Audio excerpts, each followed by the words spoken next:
Meyli ырдасын, бирок тексин турардасың. Аяп, ич тарлык кылып, эмне тамеки чегип атасың десең, анан сен кимсиң, мен бир тууган акем белең. Кыз кыздай болгону жакшы да, кыш кыштай болгону жакшы. Мен мисалы азыр атам меримне зар болуп чоңойгон баламын да. Бир эле кыз мисалы жекече кызыкчылыгы үчүн кыргыздардын бүт сулуу жакшына карындаштарды жаман көрсөтүп атпайбы? Жакшынам ой, жакшынам, ашыкмын неже кашыңа, элекем менин байлыгым, кечпеңиз сунун кайгысы.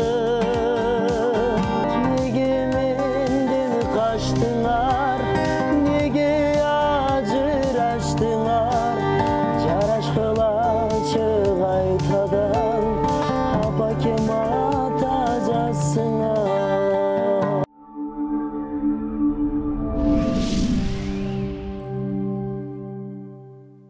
Салам достор, бул Солото каналы жагымдуу маанайларды ар дайым силерге тартуулап келебиз. Аптаптык ысыктын күнүндө ачык асман астында бүгүн дагы менин коногум бар. Ал ким десеңиздер, жалпыбызга белгилүү десем дагы болот. Жалпыбыз жакшы көргөн, айрыкча гитаранын коштоосунда сонун чыгармалар тартуулап жүргөн Толкунбек бүгүн бизде конокто. Айзирек, айзирек, Магарды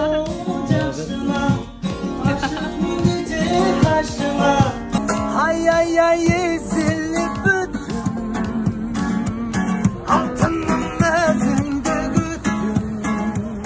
Саламатсызбы? Саламатчылык.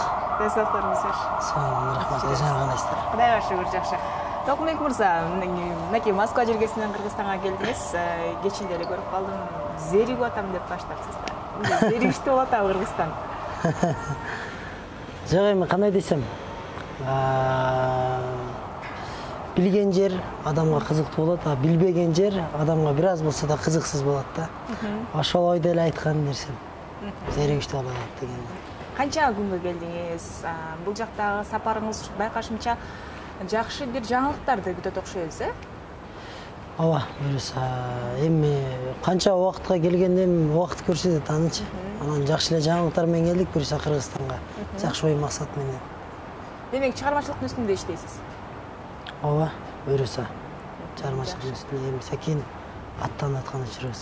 Биз сизди көбүнчө Instagram тармагынан көрүп келатабыз. Анан жашыңызды сурайын, жериңизди сурайын деп атам.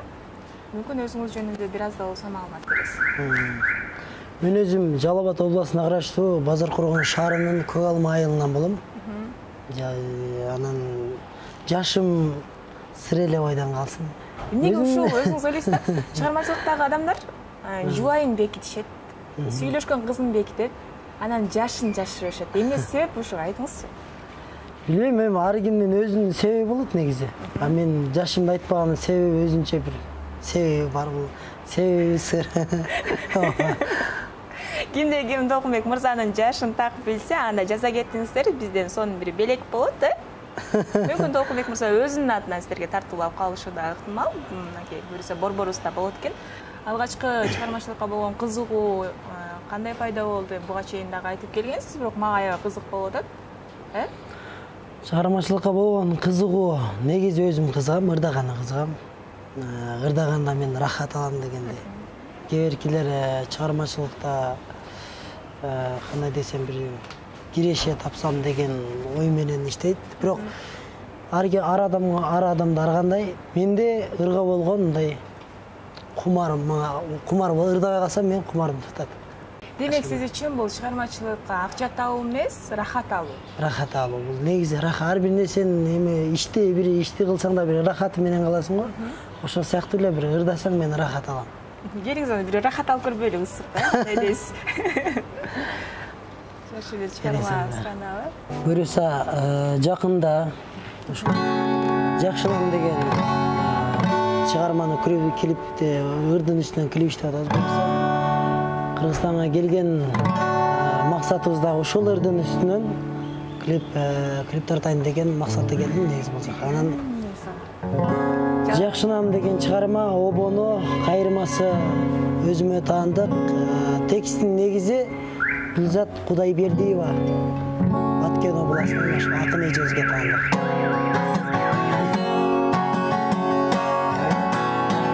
жақтырбай сізден башқаны, мен болдым сізге ашыққан, қапарға илбей жашыңыз, тартылам еже тартылам, іздеген көпкөніс апаттар, байқатпай сізден табылды, тымызым тиктем жүрөккө, салдыңыз еже жалынды.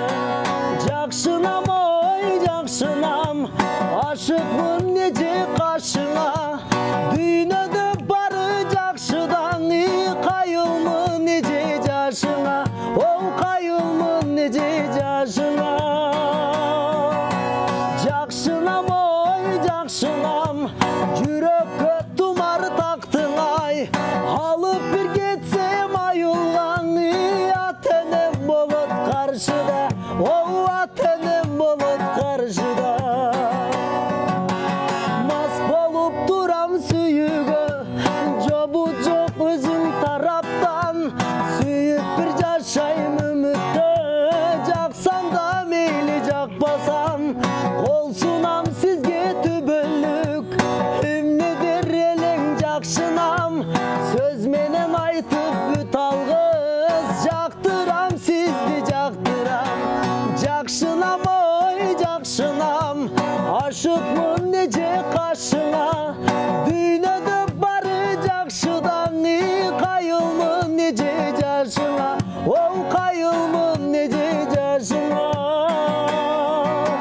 Жақшынам ой жақшынам, жүрөккө тумар тақтың ай, алып бір кетсем айылған, ата-энем болот қаршыда, оу ата-энем болот қаршыда. Жақшынам ой жақшынам. Мінекей, жақсы бір теманы бұйырса баштап берді. Келіңізші Толқынбек мырза, жаңа маектешүүдөн сырткары көбүрөөк сүйлөшүп калдык да ушул чыгарманын үстүндө. Бир нерсени чыгарардан алдын тактап алыш керек да. Ошону тактап, бул бир эле адамга тиешелүү нерсе эмес да. Бул жерде автордук укук деген бар. Көп адамга тиешелүү нерсе болсо, ошол нерсени тактап, ошолордон сураштырып, анан чындыкты, туура маалыматты бериш керек. Бир нерсени чыгарып атканда, текстин туура бериш керек. Ошентип ойлойм негизи. Эми мен просто элдин кара сөз, жаман сөздөрдү аябай көп угуп калдым да. Ошол боюнча? Ошол боюнча. Жакшынамды аяп, ичтарлык кылып, тексттерин бербейди. Ошондой сөз чыгыптыр да. Сиз айтып аткан жакшынамдын үстүнөн сурап атасыз, атайын негизи ошол Нурбакыт деген энебиз дагы ушул Соломей жака келип интервью бериптир. Ага мен энебизге эч кандай эмем деле жок, капачылыгым деле жок. Мейли ырдасын, бирок текстин туура ырдасын. Жакшынам о жакшынам, ашыкмын неже жашыңа, дүйнөдө бары жакшыдан, кайының болот жакшына, кайының болот жакшына. Оонун туура ырдасын. Ал жерде деген Гүлзат Кудайбердиева, Баткен областынын акын эжебиз жазды. Анын да өзүнүн акындык укугу тебеленип атат ал жердечи. Тексти туура эмес. Интернеттен деле караса ошончо чыгып турат. Ага чейин Нурбакытка чейин деле ырдап чыгаргам да мен. Ошондо Айзада Жамгырчиева эжебизге тамашалап арнап ырдаган жерим бар да. Ана деле толук туура текстин ырдагам. Ошону деле карап жаттаса болмок. 2-3 каналга чыгып интервью бериптир. Мен билбейм, эми биринчи сурап анан кийин интервью берсе жакшы болмок. Мен деле Бекжан Темирхан досумдун ырын ырдаганмын. Билген эмесмин, бирок мен ырдагандан кийин 2-3 күндөн кийин эле миллион просмотр болду. Андан кийин Бекжан чалды мага. Ырда, бирок гитара менен ырда. Гитара менен ырда. Анан аранжировка жаздырам, нарак бирак деген нерсе болбосун дедим, макул дедим. Бекжан өзүнүн наоборот калоо тилегин айтты ал дагы. Текстин туура ырдагам, оонун да туура ырдагам. Бирок мен интервью берген эмесмин. Бир жолу берсем керек, анда дагы кандай десем. Мен Москвадан бергем да бул жака. ошол. Кыскачараак Кыскачараак кылып эле бергем, өзүм жөнүндө тааныштырганмын. Ыргим-2 деген Бекжан Темирхан досумдун чыгармасы болгон. Билбей ырдап алып турмун деп эле кыскача кылып берип койгон. Биз айтып атпайсызбы, аранжировка жаздырба деди депчи, бирок Instagram баракчаңыздан көрүп калдым, той топурда да ырдап калат экенсиз. Ооба, эми аранжировка жаздырба деди. Бекжан Темирхан досубуз аранжировка жаздырды, клип тартып чыкты. Андан кийин анан интернетке караокеси чыкты да, караокеси чыкты, эзилип бүттүм менен. Анан чалып караокесин менен ырдасам болобу дедим мен. Десем, тойлордо сурап атат десем, макул деди. Караокесин ырдай бер Толкунбек деди. Бирок ырдап атканда автордун атын атап ырдаш керек деди. Мен ошо тойдо дагы ошо караокесинен эмеске четип алып ырдаганда деле Бекжан Темирхан досубуздун эзилип бүттүм аты чыгармасын деп айтып анан ырдайм да. Толкунбекти Толкунбек кылган эзилип бүттүм деп өзүңүз айтып калдыңыз. Анан эзилип бүттүмдөн чыгарган бул Бекжан Темирхан досум дедиңиз. Чын эле доссуздарбы же бул сөз менен эле досум деп койдуңуз? Кандай десем, негизи жашоодо бир дасторгондо отуруп чай ичкен эмесмин. Бекжан менен отуруп досум деп коем бардык эле жерде. Дос болоюн деген максатта жүрөм Бекжан менен. Жакын достордон болоюн деп. Эзилип бүттүмдү ырдаганда биринчи Абдулла Калмуратов досум тарткан. Жана гитара менен ырдаганда? Мен ырдаганда Абдулла Калмуратов деген блогер досум бар. Ушул жерде сиздин алдыңызда интервью берүүмдүн себепчиси ошол Бекжан Темирхан досубуз, Абдулла Калмурат досум, жана башка блогер, Тутбека деген блогерлер бар. Мына ошолор жардам берип убагында. Азыр келип, Кыргызстанга келип, кичине элге таанылгандан кийин алардын атын ата баштагы болбойт, бардыгы ошолордун кичинекейинен баштап, ошолор жардам берген инсандар.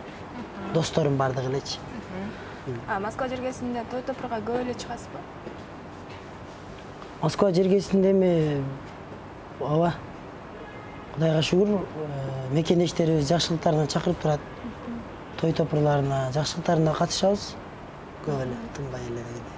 Минекей азыркы тапта өзүңүз көрүп атасыз, мигранттардын саны күндөн күнгө өсүп атат, Ушуну көбөйүшүнүн себеби эмне деп ойлойсуз? Ар бир адамдын өзүнүн жеке ою болот. Ошол нерсени азайтууга биздин өлкөдөн эмне талап кылынат? Азыр деген эми чоң сүйлөбөйүн, эми өзүм жекече оюм негизи. Бирөөнүн үстүнөн мындай док кылып эме кылбайм.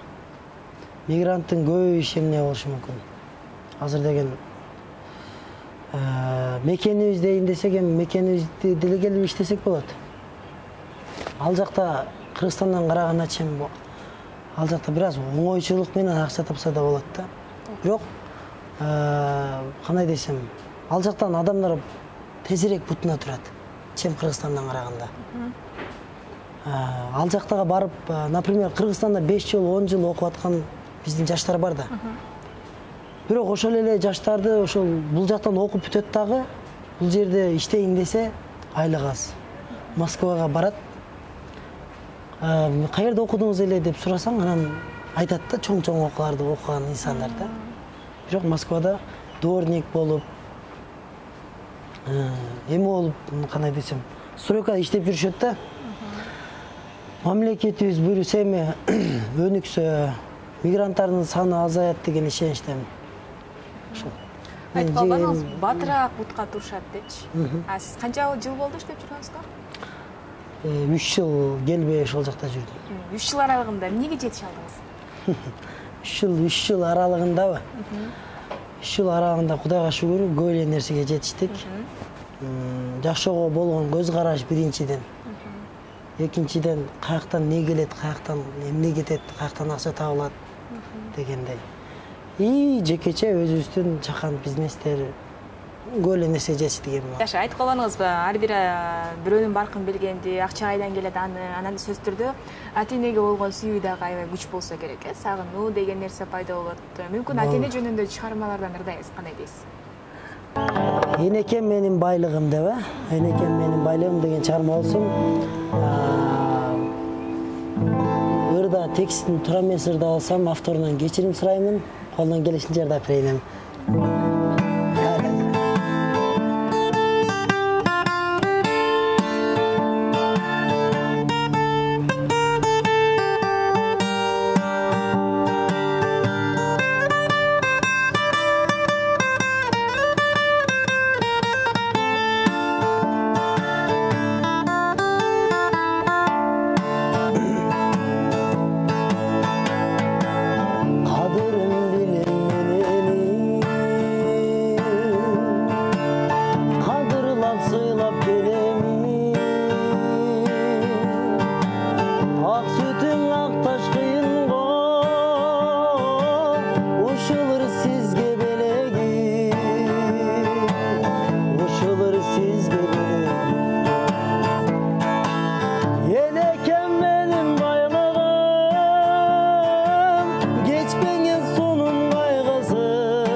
Ардайым матинелер өсөрүзөн гана орун алып, сыйыбызга гана бөлөнүп жүрсүн дейле. Дагы да болсо маекти улантабыз. Толкунбек мырза, эми ар жак бир жактын баардыгын сүйлөштүк. Сиздин өзүңүздүн чыгармаларды, клиптерди качан катарлап көрүп баштайсыз? Өзүбүздүн автордук чыгармаларды буюрса жакын аранын ичинен көрсөңүздөр болот. Эми ошонун үстүнөн иштегенде келдик атайын Москвадан. Акырында эми кадам таштап атабыз чыгармачылыкка. Эки жашынам деген чыгарма көбүнчө айымдарга арналганыр. Гүлзат эчекебиз да айтып калдыңыз, өзгөчө жан депчи. Негизи эле кыз киши кандай болуш керек? Айымдар кандай сапатка ээ болуш керек? Сиздин мырза катары жеке оюңуз. Кыз киши кыздай болгону жакшы да, кыш кыштай болгону жакшы. Азыркы учурда эми кандай десем, албетте кыздардын бардыгы жаман дебейм. Бирөөнү лишний да айтып жаман дебейм. Азыр эркектер менен аялдардын укугу бирдей болуш керек деген эме болуп атпайбы, сөз келет го. Эми биз эркек киши деген биз намыстуу келебиз. Эч качан аял киши менен тең эмес да, мындайча айткандачы. Аял киши 1-2 тепкич асыраак туруш керек. Анткени айтып коет го, аял киши эркектин кабыргасынан жаралат да. Анан кабыргасынан жаралып алып, башына чыгып алса, бул туура эмес нерсе болуп калат го. Анан мынакей ушу кыздар жөнүндө дейгеле, чыгармачылыкта ырларды тандоодо көбүн эсе кайсысынан көңүл бурасыз? Көбүнчө эле сүйүү, мүйүү болбогон бир жомок дегендер болбосо керек. Эми сүйүү, мүйүү болбогон бир жомок деген нерсе ал. Бул сүйүү ошол сөзүңүздөн неме кылып калдым. Эми сүйүү жомок эмес да бул. Сүйүү жомок башка нерсе болот. Илгери өткөн заманда деген сөз болот. Жомок башка нерсе. Бул сүйүү деген бул чыгарма кайсы жактан жаралат? Мисалы мага өзүмө чыгарма 3 эле нерседен жаралат да. Мен же кайгырсам, же сүйүнсөм, же сүйсөм. Ошондо жаралат. Бирок ар бир чыгарма ошо себеп менен чыгат, ар бир себеп менен. Кээ биркилер айтып коет эми, мен өзүм жекече оюм, мен өзүм кыялым да. Бул мисалы үчүн ар бир адамдын өзүнүн кыялына жараша чыгат да. Мен акын эмесмин да. Акындар болсо алар сөздү токуп ар жагынан изилдеп адабий тил менен чыгарышат да. Мен, например, азыр музыкалык билимим жок, бирок мен жалпак тил менен чыгарам да музыканы, бизче айтканда. Анчалык эле сөздөрү орчундуу болбойт, бирок мен өзүм да ыр жазам. Ырларым көп аябай. Ошол ырды Гүлзат Кудайбердиева эжебизге берем мен өзүм, например. Эче кандай болуптур, сөздөрү текшерип, бир сыйра мындай экзаменден өткөрүп, анан айтып деп, болсо А болсо эмне А болот деген ошо Гүлзат Кудайбердиева эжем да. Жана эле Толкунбек мырза айтып кетти, капа болгондо, сүйүнгөндө же болбосо сүйгөндө жагымдуу бир чыгармаларды жаратам деп. Келиңиздер анда акыркы чыгармалардан сураналы. Жап-жаңы элдер уга элек мүмкүн, азыр уга алып дагы элдер бир дүң боло турган ырлардан айтып берсеңиз. Анда неме деп коеюн, анда сүйгөндө чыккан чыгарма деп коеюн. Тамаша. Негизи Москва шаарында Екатеринбург шаарына тойго чакырып калды. Ошол тойго баратып, ошол тойдо жүргөндө бир чыкты. Ошолорду аткарып берейин өзүм. Антрак учурунда чыкса керек, Жок. Жолдо баратканда чыккан чыгарма самолетто. Бир куплет аткарып берейин.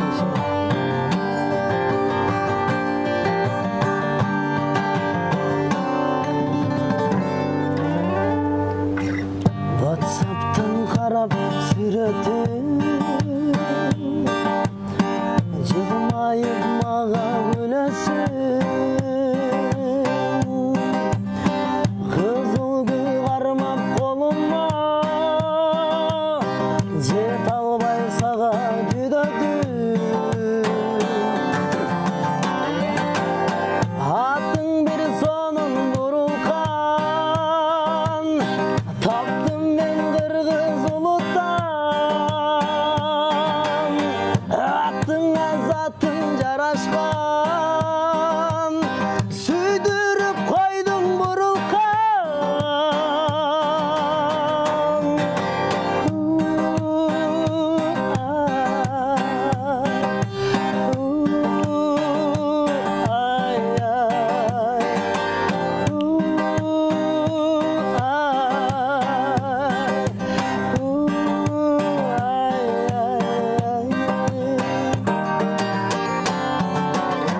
Canına gelip çaktırır Söyleşip suyu tağdırır Karmağın gelip kolundan Uyalıp senden tartındım Karmağın gelip kolundan Uyalıp senden tartındım Attın bir sonun vurulkan Taptım ben kırgız uluttan Attın azatın jaraşkan Süydürüp koydun burulkan Ay ay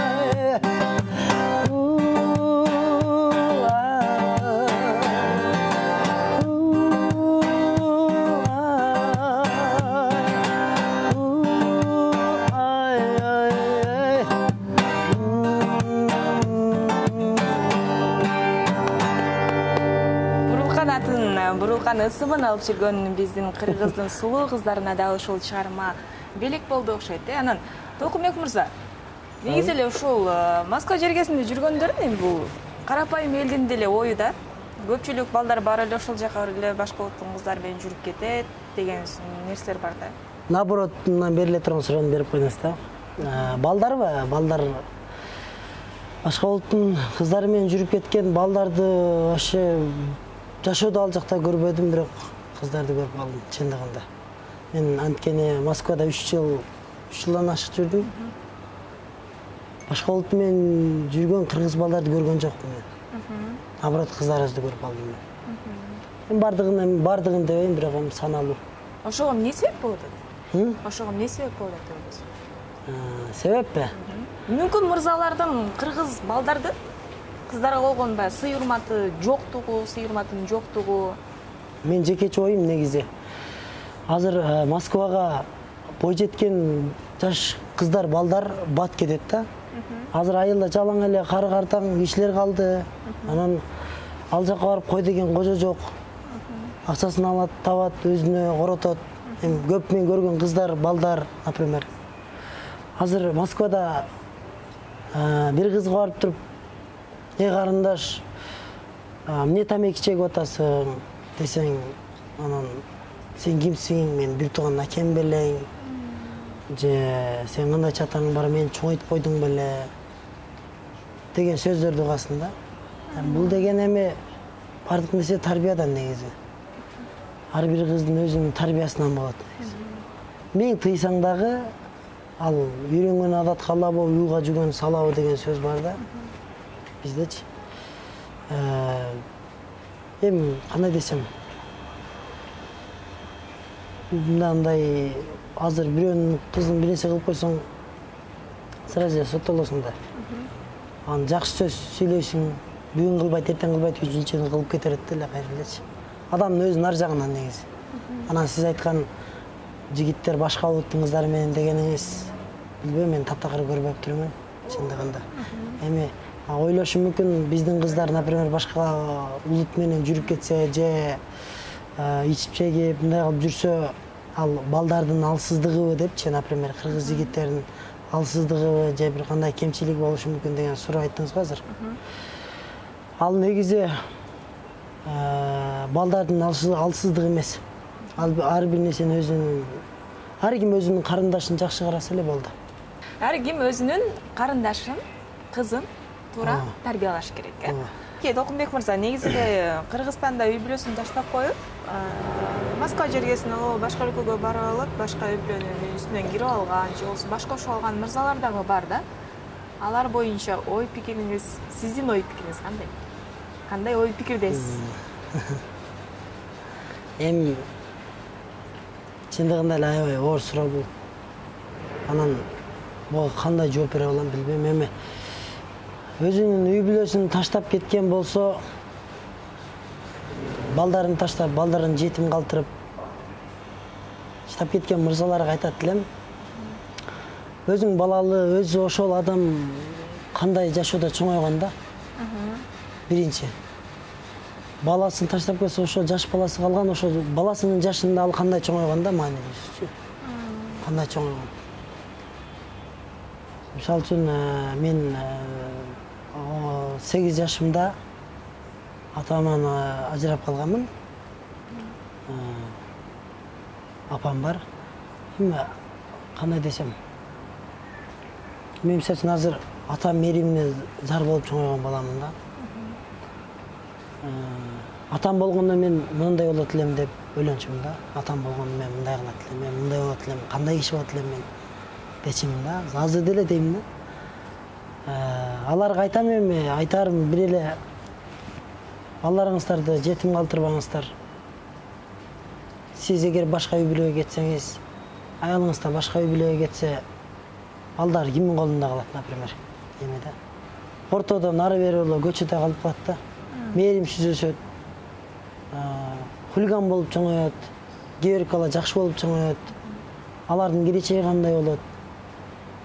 Андай ой болсо, биринчи ошого барып туруп, семьяны таштап, ошо орус-морустар менен үйлөнүш керек да, биринчи очередчи. Биякта кыргыз балдарды жетим калтырбайчы, чынында. Ошондой оюм айтат элем. Эми жанагы сиз берген Москвадагы кыздарга, жаш муундарга айтат элем, кыздар карындаштарыбызга. Өзүңдүн жекече кызыкчылыгың үчүн Кыргызстандын бүт бир эле кыз, мисалы үчүн жекече кызыкчылыгы үчүн кыргыздардын бүт сулуу жакшынакай карындаштарды жаман көрсөтүп атпайбы? Бир не деп коет, бир карын майды бир кумалак курт чиритет деп койчу эле. Ошондой болуп калат да кээдечи. Ошон үчүн айтам, андан көрөк ата-энеңе жардам берип, анан бой жетип, турмуш куруп, бала жыттап, бактылуу жашаганга эмне жетсин. Ошол. Кыргызстанда азыр жаш муундар ажырашканда көп болуп атпайбы? айтат элем, эч качан ажырашпаңыздар, бактылуу өмүр сүрүп, ата энеңиздерди сыйлап, урматтап эле жүрүңүздөр.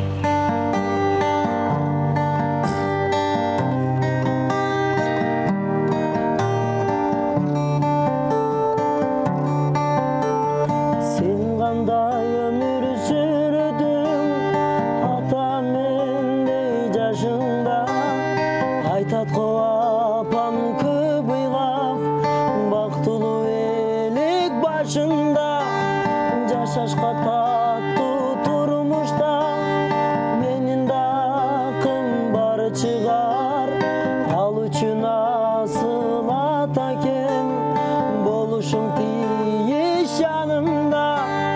Неге менден качтыңар, неге ажыраштыңар, жарашкылачы кайтадан, апакем ата жазсыңар. Неге менден качтыңар, неге ажыраштыңар, жарашкылачы кайтадан, апакем ата жазсыңар.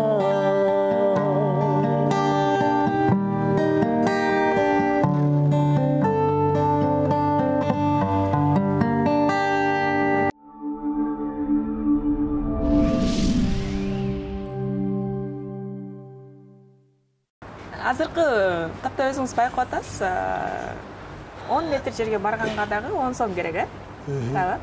Анан ошол чыгармачылыкта ыр жаздырган канча сом турарын баардыгыбыз билебиз. Деги эле колдоочуңуз, тирегиңиз ким? Колдоочубуз, тирегибиз Толкунбек мырза. Өзүн өзү каржылайт. Ошол өзүм азыр. Өзүңүз көзүңүз Мындан сыйжактап өзүм. демөөрчү, мисалы үчүн көпчүлүк ырчылар продюсердин арты менен көбүрөөк таанылат, көбүрөөк батыраак өзүңүз айтканча бутуна туруп алат да. 1,5 сунуштап көрдүңүзбү? Иштешели деп 1,5 сизге сунуш түштүбү? Мага продюсерлер дагы сунуштап көргөн. Ойлонуп, бирибиздин бир ишибиз мындайча айтканда талабыбыз туура келсе, иштешейин деген ойлорум бар. Анан мен өзүм дагы сунуштап көргөм. Өзүм эле агам чыгармачылыкта поддержка тээп, колдоп, мени мындай кылалы, мындай кылайлы деп азыр Бишкекке келип, клип тартканга дагы жардам берип, мындай кылыш керек деп Чыңгыз Максутов агабыз. Ошол агам поддержка тебет. Ошол агам айткан, продюсер бололу, эме кылалы, иштешели ага. Продюсерим болоңуз деп. Ошол агама бир сунуштап көргөм. Макул болду? Анын да жумушу көп да негизичи. Анан продюсер болсом сен менен до конца иштешиме туура келет, азыр башка жумуштарым бар деген да, ошондой деп койгон. Демек ошону күтөбүз, Балким мен жакпай каламбы, эле. Бирок агама рахмат. Анан колдоп турат өзүм досторум. Айбек Жолдошев деп бойго түшүп жүргөн дос балдарым бар, бир Айбек. Ошол досум да колдоо эме кылып турат сырттан. Жалай досум деп. Демек жалаң достордун кучоосунда. Жакын арада вокал жагынан да сабак алайын деген ойлор барбы? Вокал жагынан ооба. Вокал жагынан сабак алайын деген, окуйын деген ойлорум, ой максаттар бар. Өз негизи кичинекей мен кезинен эле окуйын деген максатым бар эле. Ар кимдин жашоосу ар кандай экен. Окууну бүтпөй атып Москвага кетип калдым. Ошентип туруп нарых берип отуруп эле окубай да калдым. Жакшылыктын эрте кечи жок. Азыр деле кеч эмес. Буюрса окуйын деген ойлор, максаттар бар. Азыркы тапта негизи эле бат эле элдин астына чыгып кетүү бир аз оңойлок туулуп аткандай эле сезилип атат да магачы. Звезда болуш, жылдыз болуш бул сиз айткандай оңой, бирок кандай кайсыл эме менен да? Кайсыл багыт менен да именно. Жакшы жагы бар, жаман жагы бар. Азыр хит болуш оңой эле болуп атат, туура айтасыз. Азыр хит болом деген адам болсо оңой жагы менен эле болуп кете берет. Бирок жанагы мурдума тыгып алайынбы, анан башка кылып алайынбы деп тура угуп атасызбы? Угуп атам. ошол мисал үчүн ошонун элге эмне пайдасы бар да? Позитив тартууладыбы? Бизде деле ошол кыргыз биздин эл тааныган агаларыбыз, эл тааныган ырчы агаларыбыз, актер агаларыбыз бардыгы турап чыкты да. Эмнеге башка бир нерселерди турабайт да, жакшы нерселердичи? Мен ошону ойлойм да. Анага жакшы иш кылат го. Же бир жакшы сөздү айтат. Акындарыбыз, мисалы үчүн Элмирбек Иманалиев агаларыбыз, ошолор жакшы сөздөрдү айтып кеткен. Эмнеге ошол сөздөр хит болбойт да? Неге ошонча интернет колдонгон тармактагы инсандар мына ошон нерсени тартпайт туруп алчы? Улуу макал-лакап сөздөрдү хит кылбайбыз. Ана мурдума тыгып алайынбы, анан Райханго, анан биз туруп алып бир чөптү хаха чөпкө деп. Анын мисалы үчүн пайдасы жок нерсе да. Келечек муунга. Например, бизге чоң рахмат. Аз да болсо саз маек болду. Болушунча сизди ачып бергенге аракет жасадык. Көрүүчүлөргө да бүгүнкү маек жакты деген ойдомун. Акыркы коштошчу ырлар болсун.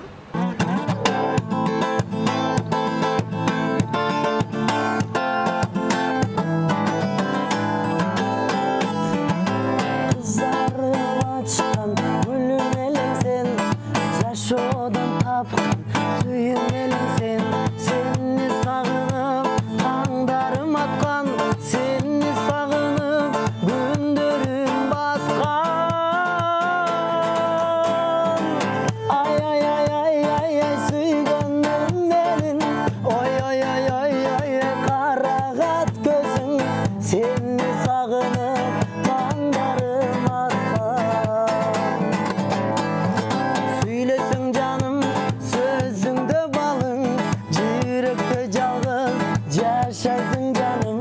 Өмірден тапқан ардағым болдың, түбөлік мені сүйдіріп қойдың.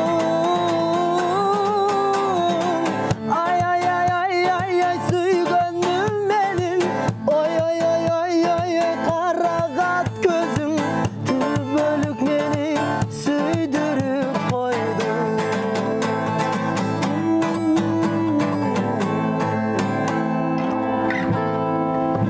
Чоң рахмат сизге. Бар болуңуз. Дагы да болсо чыгармачылыкка эргүү каалайбыз. Чарчабаңыз, шалыппаңыз, дагы да болсо эмгектенип берсеңиз сөзсүз түрдө ал нерсенин өзүрү кайтат деген ойдобуз. Анда келиңиз, сиздин жакшы көргөн көрөрман кыздарыңызга, көрөрмандарыңызга жакшы калуу тилек болсун. Эле Кыргызстанда заман болсун. Азыркы коронавирус оорусунан баарыңыздар ооруп жаткан инсандар болсо сакайып кетиңиздер. Оорубай жүргөн инсандар оорубаңыздар эч качан. Уурудан абайлаңыздар. Дүйнөнүн төрт бурчунда жүргөн өзүбүздүн бекендештер эсен-аман мекенибизге келип алыңыздар. Жакындарыңыздын, балдарыңыздарга мекенибизге эсен-аман келип алыңыздар. Анан ишиңиздерге да ийгилик. Ушундай ысыктын күнүндө чакырып, ысыкка карабай интервью алып, колдоп коштоңуздар үчүн сиздерге да чоң рахмат. Эгерде ушул интервьюда туура эмес сүйлөп, кашадан аша чаап, туура эмес сүйлөп алсам, баарыңыздардан кечирим сураймын. Анан дагы баарыңыздарды жакшы көрөм. Мынакей урматтуу көрөрмандар, негизи Толкунбек мырза айткандай эле, азыркы учурда аты жаман оору күчөп жаткан учур, ошон үчүн аралыкты, тазалыкты, бет катты жана антисептикти эч качан унутпаңыздар. Эң башкысы ден соолукта болуңуздар дейли. Дагы да болсо таланттуу кыздар менен, балдар менен тааныштырып улантабыз. Сиздер менен Таңнура Болоева. Көрүшкөнчө сак саламатта калыңыздар.